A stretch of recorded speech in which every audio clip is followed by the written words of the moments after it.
อะมื้อนี้เฮาอยู่บ้านเล็งซันมายามคนมาแต่อเมริกาเล่ากับน้อยมาแต่เดอะมอยไอว่า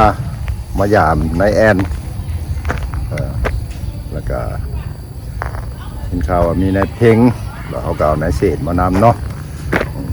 มื้อนี้ตามไปดูว่าจะเป็นอะไรเนาะคนเดอะมอยไอว่าเจอกันพบหน้าพ่อตาเนาะมานี่เด้อบ้านอันนี้บ้านนายแอนมีแซ่บน้ำเนาะ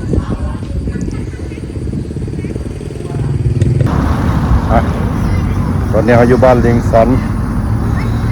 มายามคนมาจากอเมริกามาจากตัวมวยว่าสองผัวเมียเนาะนายเล่าเด้อนางน้อยเด้มาจากตัวมวยแล้วก็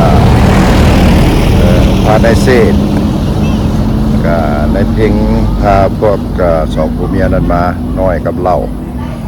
มาบ้านนายแอนนอนอยู่บ้านลิงซันตอนนี้เขากำลังได้ยินข่าวว่าเขาฆ่าเป็ดกันเข้าไปเบิ่งเนาะ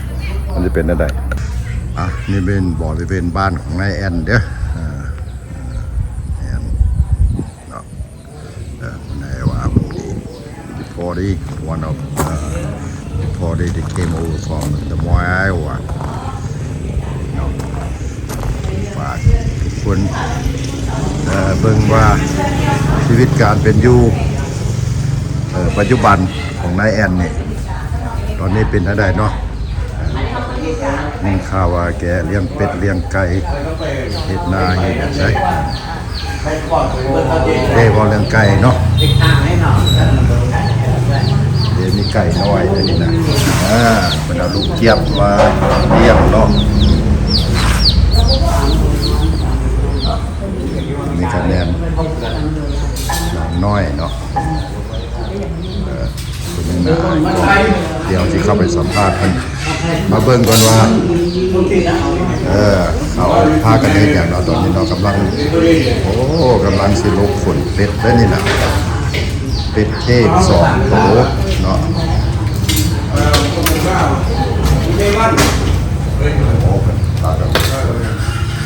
อันนี้มันปิ้งดูข้างงัวบ่มีปิ้งดูข้างงัวเด้อปิ้งทานเด้อหอมหุยเป็ดตัวใหญ่เนาะเป็ดเทศเป็นตัวผู้อีกอ้วนผู้แล้วนี่นะเดสานลูกเป็ดกันเนาะ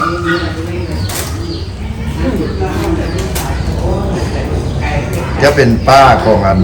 ของนายแอนบ่เป็นอันนั้นเป็นน้าสาวเป็นน้าสาวนายแอนเนาะเจ้าก็อยู่บ้านเดียวกันเนี่ยบอกได้ว่าอยู่เงินละต่อทัดลงไปเนาะเอาขอบใจหลายๆเด้อมาครัวเป็ดให้กินอันนี้ได้นอกซ้ายนี่เด้อันนั้นลูกหลานนี่แหละลูกหลานเนาะลูกในบ้านในสวนนี่ละโสดป่ะมีครอบครัวหมดละมีครอบครัวหมดละโอ้ยตายรูปรอดิเนาะรูปรอดิคอยคอยเหลือเนาะsorry taken okay sorry guys แล้วก็นี่เนาะอันนี้นี่แมนลูกหลานให้กันลูกหลานให้กันผู้นี้ก็โสดบ่มีครอบครัวโสดแต่บ่โสดเด้อมีครอบครัวมีเบิดละโอเควันนี้หาคนโสดนี่ยากเนาะ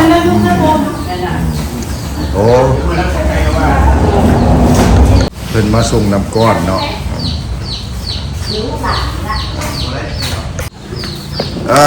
เฮลโลวันนี้แม่นน้องสาวซื้อน้อยคนอายว่าไม่น่าอายกล้องอยู่นี่นะWhat's going on like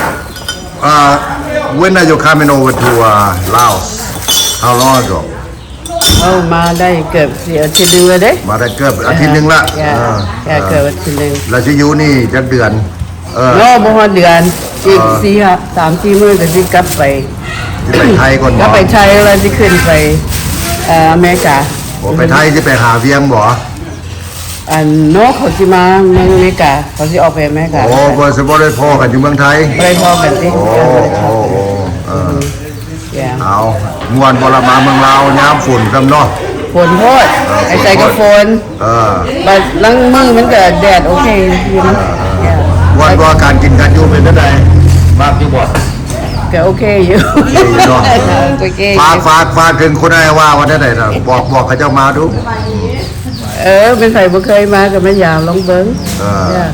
เอา มาเด้อหนอมเด้อผู้บ่าวอยู่นี่ท่าอยู่ได้ ไอ้เบาไอ้ว่า นี่ป้าแวว่าเด้อยังบ่ทันสูตรยังบ่ทันสูตร มื้อหน้าไปกินปิงปลาเหมือนกันอยู่ดินนั้นเพิ่งไปฟ้อง โอ้อันนั่นเด้อันน่ะดินของน้องของอันอ้ายสั่งว่าอ้ายเซินกว่าโอ้ แต่ว่าสมมุติทาง เออ มันมีเจ้าดินเผาเลยนะ เออ ไอ้เพลงงูละ ขนาดได้สมพี่น้องป่าก็ยังจะเพิ่นน่ะ ปลาสมๆงั้นมาได้แต่ว่าสม บ่ บูรณ์ไป เห็นหน้ามึงนั่นก็ได้น่ะมันนั่นนี่ออกมาบ่ฮู้ไงคนอายว่าเห็นนะนี่ ออกทั้งหมดโลกโลกลุงบ่อตัวนี้นี่ ออกมาโลกโลดนี่พระเอกไอว่าเด้อ อ๋อมื้อหน้าไปอ๋อตัวนั้นมา กินปิ้งปลาเพิ่นมื้อหน้า นี่เล่าเด้อจื้อหน้าจำตายหรือว่าคนไอว่าเนาะบ่เด้อฝากปลาจะมาน่ะบ่เซาว่าอันน่ะเป็นดาราเมืองลาวม่วนอยู่บ่ ม่วนอยู่แต่ว่าเดี๋ยวนี้ฮ้อนหลายมันถึงยับฝุ่นนี่ แม่นแต่ว่าพวกละเดือน11เริ่มเดือน11พวกละ เดี๋ยวนี้มันลักกี้แล้วมันฝุ่นบ่ตก แม่น พาแดดมาแล้วมันบ่มีฝนแล้วนี่นะ ฟ้าก็ได้ว่าเด้อมันมาอยากมาก็มาได้ละมันสบาย เขาได้เขาอยู่กันได้แอนเนาะเดี๋ยวนี้มาหยาบนายแอนมากินข้าวน้ำนายแอนเดี๋ยวนี้น่ะนายแอนขาเป็ดจุกินกว่าพอยากมาโลดโอ้นายแอนนี่เป็นเศรษฐีได้มีเป็ดมีไก่ได้ ไก่เป็ดนี่มีหลายนายแอนนี่บักฮุ้งก็มีตำบักฮุ้งนี่มีโอ้ยสุดละเรื่องตำบักฮุ้งเนาะโอเคเนาะล่ะเป็นได้โชคดีไปจากมาก็มาสุดโลดสบายเพราะว่าบ่มีปัญหาดอกว่ามานี่มวนบางลาวนี่มวนมีคนเฮาหลายอยู่แม่นได้มวนได้ซื้อน้ำกันเนาะโอเคราคาเบิ่งเด้อตอนเมาตอนนี้บ่ทันได้เมาเบิ่งตอนเมาก่อนก็ซึมหน่อยนึงเลยจ้ะซึมหน่อยนึงแล้วเนาะ3 ป่อง4ป่องละเอกเศษน่ะย่างมาทางหลังนี่ดินี่นั่นมาเด้อพากันมาเล่นเด้อสิพาไปเล่นดอกมาโลดมันหลายอยู่นี่ม่วนภาษาบ้าน คนเฮาฮู้หลายอยู่นี่น่ะมันก็เป็นสุสีน้ำอายว่าเพิ่นแหละเนาะสิ้นน่ะตอนน่ะเล่าไปจากเมืองลาวนี่กี่ปีเด้อายุกี่ปี12 ปี12 ปีเข้าโรงเรียนเข้าฮอดม.1 แล้วเนาะ12 ปีเนาะป.5 ป.3 โอ้หิงป.3 ชิ้นเข้าลากว่า12 ปีน่ะมึงเข้าตอน10 ปีกว่าน่ะบ่เข้าโรงเรียนจีนโอ้เข้าโรงเรียนจีนเลียวโต้โอ้เดี๋ยวนี้ยังบ่ได้ไปเห็นเลียวโต้เทื่อโอ้เลียวโต้มึงไปมึงบ่จื้อสิปามึงไปแถวข้างดงเมียกันละเลียวโต้น่ะมึงยังจื้อมันก็มีแต่ตัวเดียวกันละเสากวันน้องไปบางเวียงบ่จื้อโอ้ยมันบาดน้อยๆเถอะปั่นลงรถนั่นแล้วก็ยางรอบัดเดียวโอ้จื้อได้กว่าจื้อเดียวเงินยุคเราหอมเงินลุงมันน้ำซองกันจื้อมัดโอ้ตะกี้สุก็อยู่วังเวียงก็เกิดอยู่หั่นนะน้องโอ้เกิดอยู่วังเวียงโอ้หุงหมอกับหุงหมอเก่าน้องบ่สอบไปสูงหุงหมอลงไปก็ปึ๊บกับเฮือนอยู่หั่นเลยโอ้เฮือนยังหลังเก่าอยู่นี่หรือว่าสมางแล้วสมางเฮ็ดโมเทลโอ้แล้วเฮือนหลังเก่าหลังนึงนั่นล่ะดูประคันอยู่หั่นสมปุกเฮือนสาสมางเฮือนน้องไปปุกเฮือนสาประคันก็ยังอยู่หั่นล่ะ ขั้นคนละได้บักขั้น น้องอันหน้า โอ้น้องหน้านี่โอ้ มันเป็นน้องของมันเป็นน้องของเอ็ม โอ้ที่ว่าจะเป็นน้องกันละเป็นน้องใจเป็นน้องใจ แต่ว่ามันแก่ก็2 ปี แกแกเรื่องไตเขาถ้า มันเสื้อ เขาเป็นเขาเป็นเชื้ออายเด้กว่าเชื้อปีเด้เขาจะแก มันเป็นลูลา โอ้ลูล่าโอ้เป็นน้องใจเอ็ม น้องใจเอ็ม น้องตายใจตังเอ็มโอ้ มันเป็นน้องลา สาวผู้เยสั่งในที่กระเปิ้น มันก็มีโมเทลไอ้คนเซา โอ้มันก็ดีแล้วก็มีโม แล้ว เทล ดู นะ มันก็เปิดห้างขายเครื่องเปิดห้างขายเซลฟูน โอ้ ดูมันอ่ะมันมีลูก3 คนด้วยกัน มีลูก3 คนgood business แล้วเนาะ เนี่ยมันก็ตอนที่กี้มันก็เป็นเสพดนตรีแล้วไปเสพเมืองนี้เมืองนั่นเมืองเรามีบุญมันก็ไปเสพก็ได้มันก็เสพแล้วมันตั้งโมเทลเซาๆมันก็ดินมันก็มีหลายอยู่ นี่ เออ เจน่ะกันว่ามีดินอยู่วังเวียงโอ้สันกับตอนคำล่ะเจดินน่ะ แล้วมันก็มี4-5 หลังเลย โอ้ มันมีดินหลาย แล้วดินเฮือนสู่ได้เป็นอะไรทวงคืนบ่ได้หรอกว่า บ่ได้แล้วสมปุ๊กเงินสมมุติแล้วปุ๊กโมเทลสมมุติแล้ว ก็ได้เงินมีแต่ซึ้นยังมีอยู่น้ำเกี้ยง โอ้น้ำเกี้ยงกับบ่ได้ไก่ได้ เออ จากนี้ไปนะ เข้ามาตอนที่ขี่แซวบางเวียงจันทน์มาเนี่ยมันเป็นป่าเป็นอะไรนั่นเหมือน แต่ ก็ได้ เออนั่น น้องยังว่ายังอยู่เวียงอยู่ เออ บ้านติดบ้านแล้วมาฮอดนี่แล้ววันนี้มันโอ้ยมันฮอดแล้วดิมันอะไรรัก เป็น ตอนนี้ ตา กี้ ม มันรัก อย่างมาละเรียบร้อยแล้วตอนนี้กี้มันรัก รักละตะกี้นะ มัน ว่า ตั้งบุดีฮะ ตั้งเป็นกลุ่มเป็นบางเนี้ยว่า ก็ได้มันเงินติดเฮือนแล้วมันเป็นเมืองเดียวเลยนะ แม่นละ คือเมืองเขาอยู่แล้วล่ะเมืองติดเมืองมันก็ยาวเลย แม่น ตอนนี้ว่าหนังสือลาวกับบูหวานฮอดบ้านเรามันก็มีป้ายอยู่แต่ว่า โอ้เขาได้มึงหูอ่านหนังสือลาวเลย บ่ฮู้ หูแต่ตัวจีน ตัวจีนกับบูละ เอากระเดียวมันเข้าห้องป .3 มึงกันกูยังหู ลืมบ่ได้บ่ได้แอบ โอ้ส่งคืนเงินเจียงเป็นละกว่า ไปเข้าอยู่อันปีที่1เขาก็ไปกินนอนอยู่เองปีที่2ก็คือพรีสคูลก็บ่ได้แอบแบบนี้มาป .1 ป .2 แล้วจังได้แอบสื่อ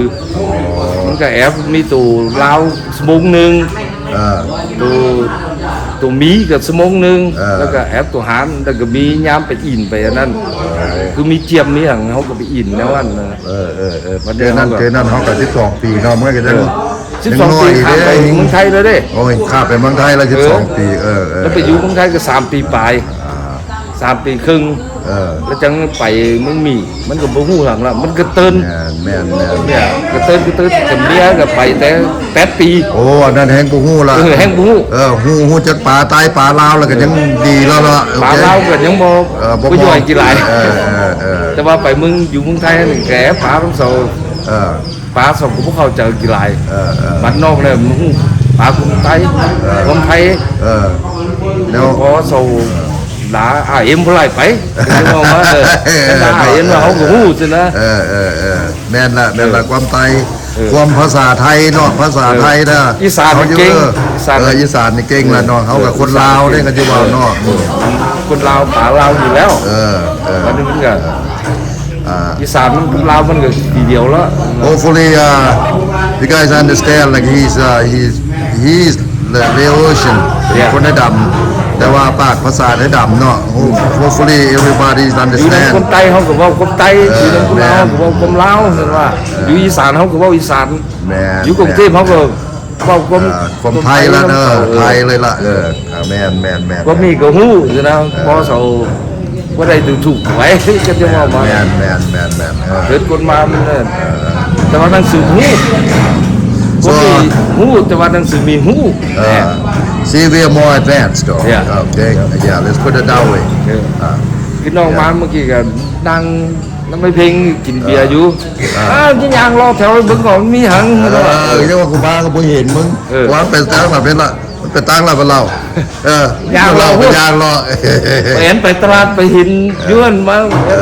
มาอย่างพี่อีกว่ายางรอดีละว่ามันมีอย่างอยู่บ้านนี้เห็นว่าบ้านแล้วน้องก็บักนะ โอ้มันอยู่ชนบทมันบ่ได้ว่า crowded yeah and you need แสกับบ่เอ okay ละ fresh air Yep. okay I don't need a car if I live here. oh yeah Oh, I need just motorcycle to oh yeah get here yeah. today. Sure But so mostly you it's- need. yeah you ride motorcycles around here it's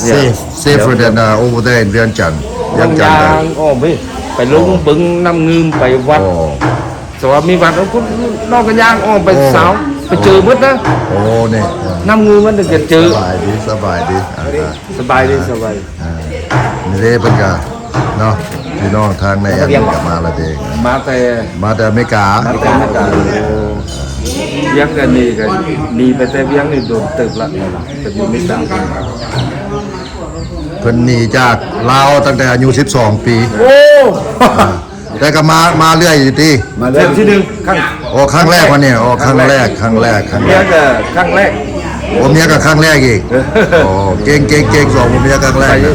ไปที่ไปขึ้นห้องเมืองหลวงพุ่นน่ะ โอ้ กันเขาประตูน้ำลายนี่บกลับขึ้นมาเวียงละ โอ้แม่นว่ะ ว่าจะขึ้นไปเมืองหลวงไปเล่นแถวเมืองหลวงอะไรจะมีกลับขึ้นมาวันนี้เขาเลยชูสายน้ำเป็นก็ว่าน้ำใดกินมาแหวนสัมภาษณ์เข้ากล้องสบายดี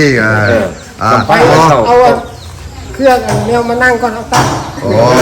โอเคจะได้พอกันจะได้สัมภาษณ์นั่นนี่นะโอเคตามสบายเด้อเราเนี่ยเพิ่นก็ได้เนาะ จำได้แล้วว่าผมได้ยากแป๊บเดียวเลย ทำแล้วเลยเอา อยู่นี่ แป๊บเดียวแล้ว พระเอกเค้งอันนี้เนี่ยพระเอกเค้ง ได้เอา อันน่ะเอาไหมได้สบายดีแน่นโดนเห็นกันเท่านึงพอหน้าจับตากันโดนกันมานั่นมากินเป็ดอยู่นี่ละเป็ดในโลกมันนี่ละเพิ่นฆ่าเป็ดสู้กินเป็นได้นะเข้าดำเรียบร้อยแล้วเนาะ โอ้เดี๋ยวบ่อยแต่ว่าฝนตกท่วมก็มี โอ้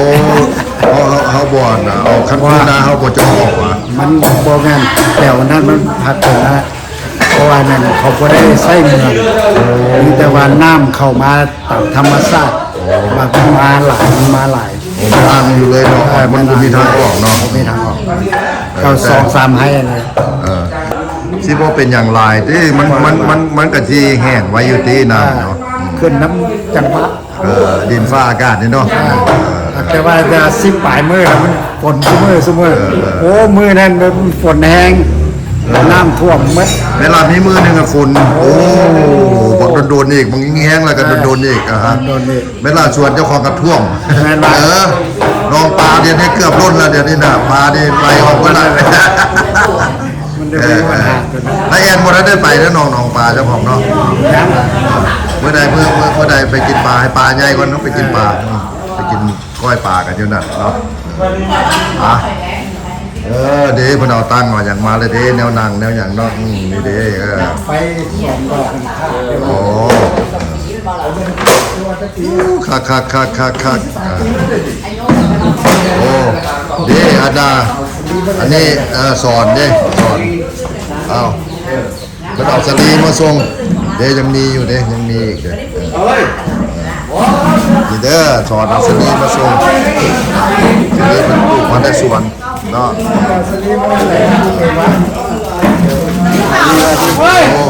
ยังไงนี่บ่ได้อยู่บ่ ไม่ได้สอนเด้อเพิ่นเฮ็ดสวนใช้ดินเนาะ โอ้สวัสดีครับพ่อเอาขึ้นรถแล้วตัวไหน แต่ว่าสาลีนี่เพิ่นไปเฮ็ดสวนอยู่บ่อนมีการหาเนาะสาลีมาส่ง ครับ ปั่นกันได้บอกพี่ว่าจะเต็มเบิดเครื่องเนาะได้เครื่องส่วนเครื่องส่วนเยอะเครื่องส่วนเทื่อมานี่มาคุณเอาแต่เครื่องส่วนละเมื่อนะเมื่อต้อนเมื่อต้อนก็จะกินเนี่ยยังมาอีกถุงนึงจี้มาอีกได้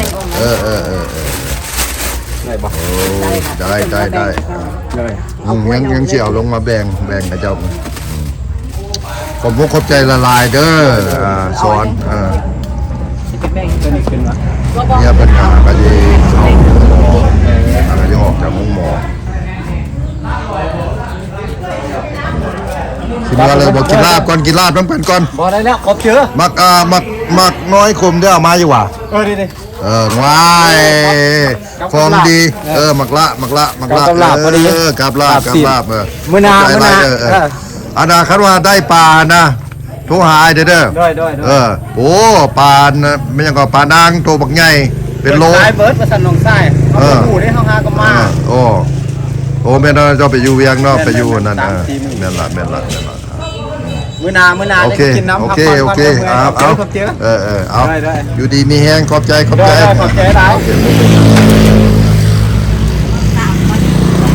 มาส้มมัสลีละ เพิ่นไปแล้วเพิ่นมาก่อน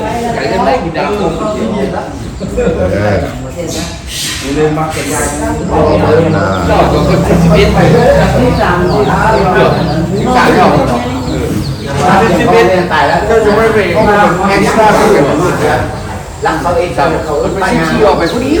นี่สมัยนั้นนะ ดังมาอย่ามาเห็นใช้ข่าวตลอดเลยเพื่อนใช้ข่าวใช้นึ่งชนะอย่าบ้าดีนะข่าวตลอด แม่ข้าเลยเราเอาเงินอยู่ไทย ลายในตัวนี้เลยกี่ปอกนะคันเข้าบ้านไปแล้วนะเก็บรู้เลยเดี๋ยวก็เก็บมาแล้วสมิธบอกว่าเก็บทุกตัวดอกวอกเลยบ้านน่าด่าดูนี่รอพี่โปแค่นั้นด้วยดูขันไปเรื่องอะไรวายมีตัวเนี่ยเมื่อไหร่ทางของมือการไม่เป็นเขาเขาไม่รู้เลยไปได้ชอบรักไม่ดูไม่แค่โอ้มา หมดนี้บดตึ๊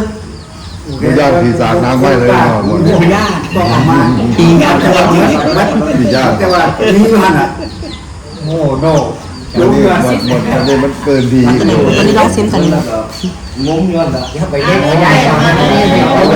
แปลง โอ้กับแจงเอา กินอยู่บ้านตาเนี่ย ใส่ ตา คือเป็นอันนี้เจ้าเห็น ไปล้างแป้งเหรอบ นนั้นกินมันก็แซ่บแล้ว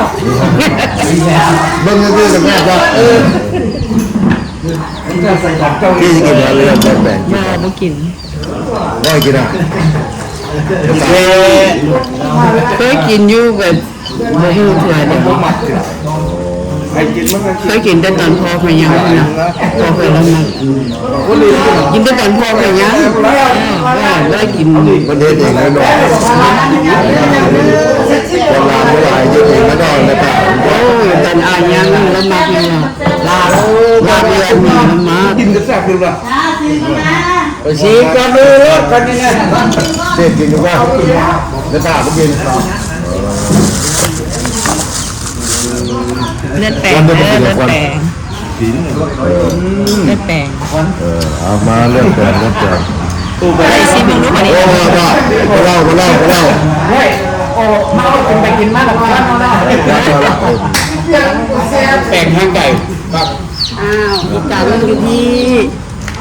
ซิมึงดูสิคือจะพูดบ่ โอ้ครับ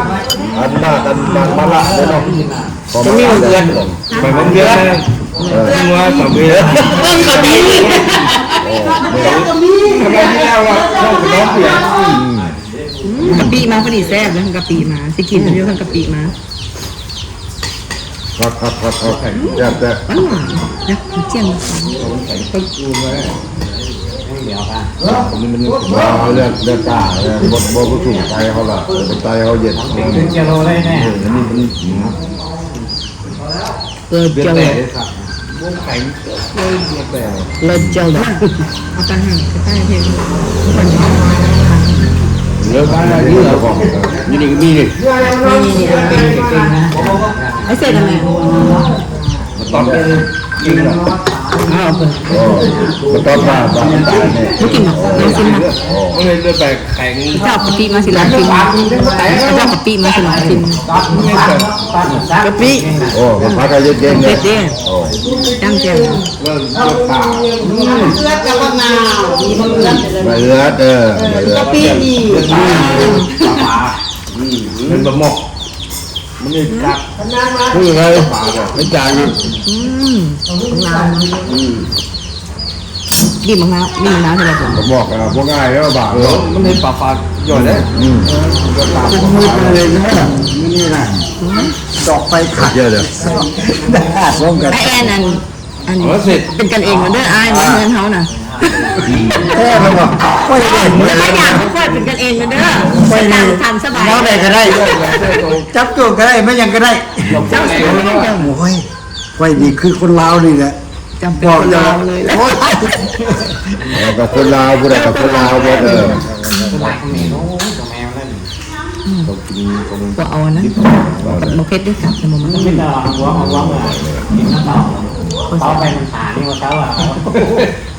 เขาจะกินได้นี่มีกะปิ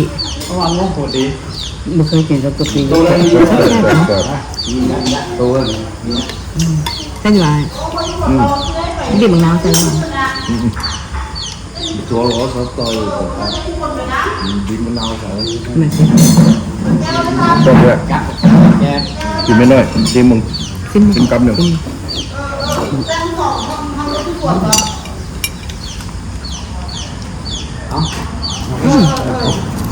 ไม่ใช่แบบบุขิวจะฟางเนาะ รู้ไหม ผู้ใดเนาะผู้ใดจะแต่ง โอ้ยเนี่ยปลาเหมือนจะเกลือเว้ย ผู้สิได้มาหักได้เป็นเงินเคยได้คุณยาย พอเป็นน้ำปลาไปบุกปลาไปเลย แล้วก็ปั่นแชร์กันเอง บอลจะมาลายใส่ตัวมือเลยก็เอา ผู้ชายอยู่ไหน ไปไปแล้ว บอกงั้นไปก็ต้องไปหายุทธก่อนได้ตื่นมาก็อยู่ส่วนแล้วได้บอกเกษตรแล้วได้ว่า3เจออยู่ออกจากส่วนละ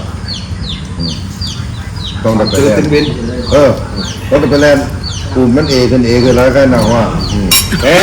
อาหารอะไรคือแซ่บๆเป็นบ้ากินสองเรียนมันเก่าคนละยี่ใจ โอ้โหเลย แรงกับมันลงหรอ ใช่นะครับ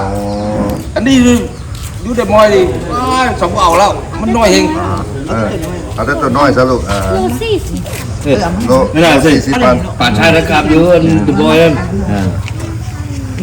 บอกผมในเศษมี50,000บ่เด็ดบ่นี่นี่ให้เศษเอาได้ให้ก็ได้50,000 ต้องแบบมาสปาเลย สักแห่สำหรับมองมา ป่านี่สิ 50 ปัน อันนี้ไปแล้วเสีย พอเสื้อจ่ายมันได้บาทนะวะ เลย เฮ้ย มันยังบูเงินลาวเถื่อ แล้วกูคือกันคือกินข้าวของเพื่อนนั้นไปจ่ายลองเบิ้งมันเป็นนับเยอะหรอนับมาที่นับมันก็เบิ้งมันจะมึนหัวมันเบิ้งแบบว่า เดี๋ยวแต่เอามันอ่ะ เบิ้งตัวส่วนนั้นงูไงมันไม่จีศูนย์ นี่เสียงในฟิล์มเด้อระดับแท้ระดับว่า เอาเลยเหรอเอานับเอาเลยเหรอ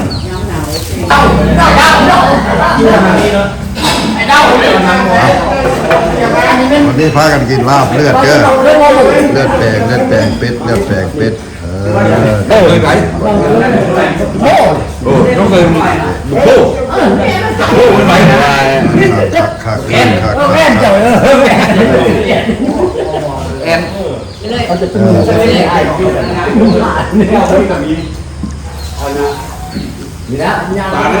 อาอันนั้น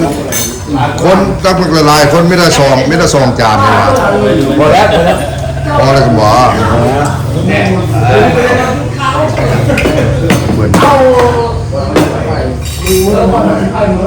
เอาเด้อเซนเด้อเบียร์มาใส่บ่ได้นี่นะเพิ่นเขาจะเอาเบียร์มาทำเพิ่นนึง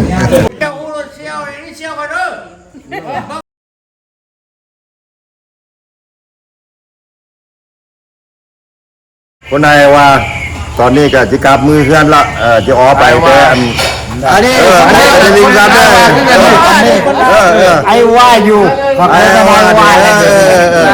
จะกลับแล้วเด้อโอเค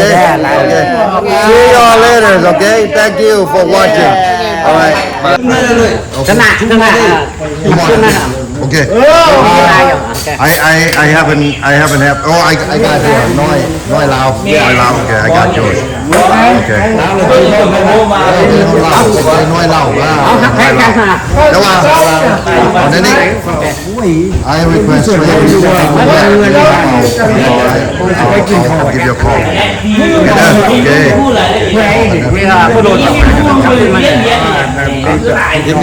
ลืมกันโอ้คนอื่นมาจากเขาบ้านเราเมืองเราที่ว่าเขาไปอยู่นะว่ามันเขากะบ่ลืมคนไตเขานะว่าเชื่อเขาสายเขาโอเคฮักแปลงกันเด้อโอเคแค่ไหนอยู่บ้านไหนก็จะเป็นคนไต้คนไตเนี่ยคนไต้มาจะดีน้อยไอวานเนอคันพี่น้องมูคูปุณเห็นนะก็แชร์ก็ได้ฮะนี่เข้าใจลายเนอโอเคอันนี้วาเนอโอเค